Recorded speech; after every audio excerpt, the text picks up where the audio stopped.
Hello friends, the living horror के एक और नए एपिसोड में आप सभी का स्वागत है।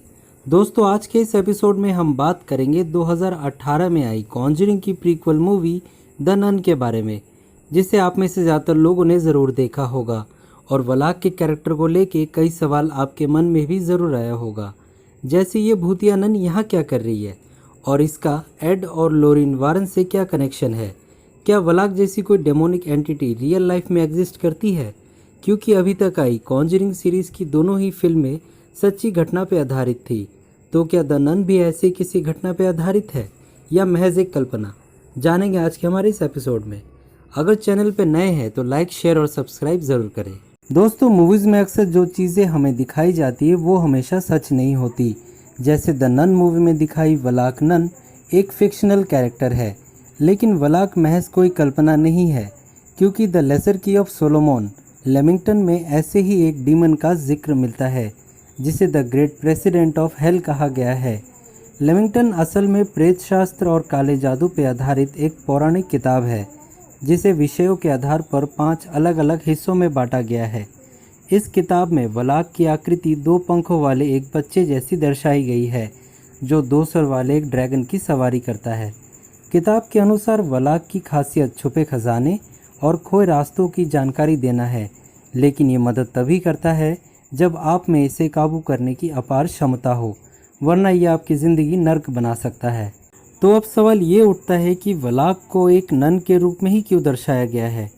असल में द कॉन्जरिंग मूवी के डायरेक्टर जेम्स वान का कहना था कि रियल लाइफ स्टोरी पे बेस्ड होने के बावजूद कॉन्जरिंग मूवी का प्लॉट उतना भी स्ट्रॉन्ग नहीं था। वान को इसे और भी इंटरेस्टिंग बनाने के लिए कुछ अलग करना था। उस दौरान वान एड और लोरिन वारन से मिले। लोरिन ने 1970 में हुए उनके साथ एक हादसे का जिक्र किया, जब बोरले चर्च रेक्ट्री में शोध के दौरान उनका सामना एक शैतानी नन से हुआ। वान को अपनी मूवी के लिए ऐसे ही किसी चीज़ की तलाश थी। लोरिन और वान ने मिलकर नन के इस कैरेक्टर को कॉन्जरिंग में वलाक के नाम से इंट्रोड्यूस किया। मूवी का प्लॉट कमज़ोर होने के बावजूद वलाक नन के इस कैरेक्टर ने कॉन्जरिंग को दर्शकों के बीच एक नई पहचान दिलाई। 12वीं शताब्दी, दक्षिण पूर्वी इंग्लैंड में स्थित एसेक्स गांव। बेनेडिक्ट संतों ने वहां एक गिरजाघर बनवाया था, जहां पे सभी बेनेडिक्ट सन्यासी रहते थे। बेनेडिक्ट सन्यासी उन्हें बोला जाता है जो सेंट बेनेडिक्ट्स के धार्मिक नियमों पर चलते हैं। ये कैथोलिक चर्च के अंतर्गत ही आता है। वहाँ के नियम सन्यासियों के लिए बहुत सख्त थे। एसेक्स में मौजूद गिरजाघर के एक पादरी का पास के ही ननेरी में रहने वाली एक नन से रोज़ाना मिलना जुलना लगा रहता था। दोनों के विचार आपस में काफ़ी मिलते थे। इन्हीं सब करीबियों के चलते उन्हें एक दूसरे से प्यार हो गया, लेकिन ये सब गिरजाघर के नियमों के खिलाफ था। बेनेडिक्ट्स के नियमों में 2 सन्यासियों का मिलन पाप माना जाता था, इसलिए उन दोनों ने ही वहाँ से भागने की योजना बना ली थी। लेकिन उसके बावजूद वो दोनों वहाँ से भागने में सफल नहीं हो सके और किसी तरह पकड़े गए। दोनों को ही कैनेरिक चर्च के नियमों की उल्लंघन का दोषी पाया गया, जिसके बाद पादरी को सज़ा के तौर पर फांसी के तख्ते से लटका दिया गया और उस नन को उसी गिरजाघर के एक हिस्से की दीवार में जिंदा ही चुनवा दिया गया। सन 1962 वर्तमान में हेनरी बुल को चर्च की देखभाल के लिए बोरले का नया रेक्टर बनाया गया, जिसके 1 साल बाद उसने चर्च के नज़दीक एक रेक्ट्री का निर्माण कराया।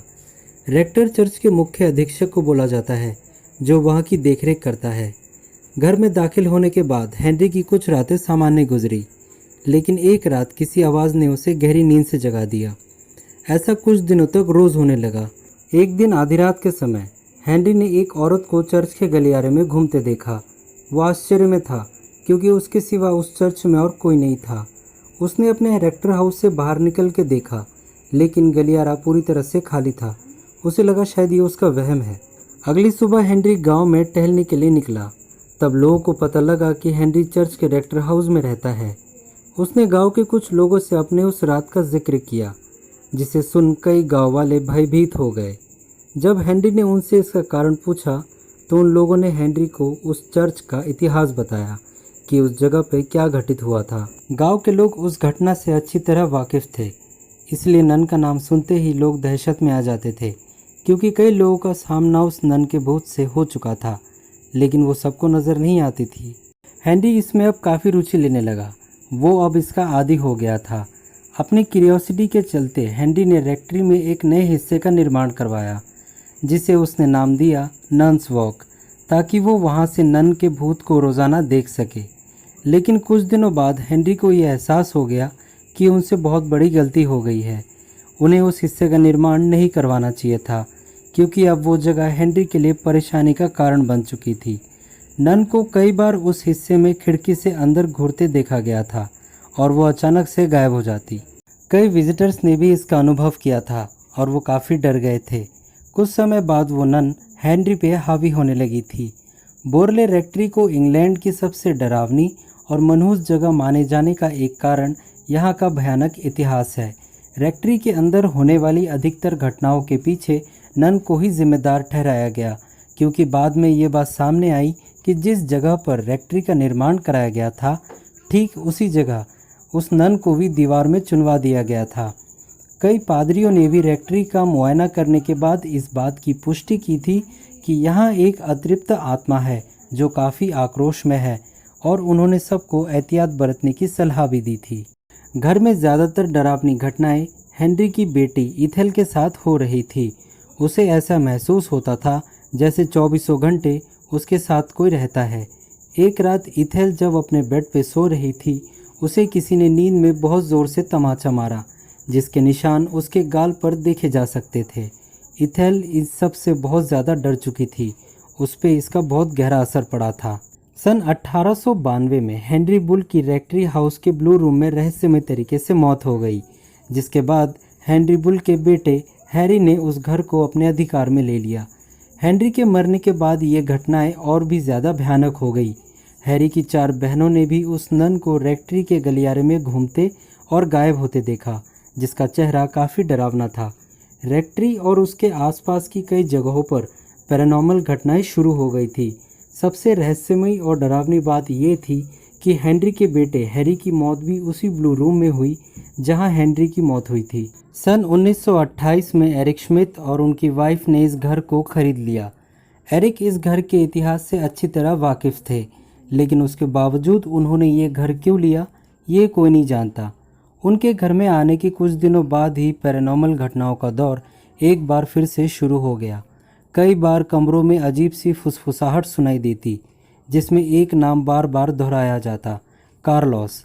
ये घर के सबसे पहले मालिक हेनरी बुल का निकनेम था। इन सब डरावनी घटनाओं से परेशान होकर आखिरकार स्मिथ ने डेली मिरर नाम के एक न्यूज़पेपर एजेंसी को इसके बारे में बताया और उनसे मदद करने का आग्रह किया। डेली मिरर को वैसे भी इस न्यूज़ में काफ़ी दिलचस्पी थी।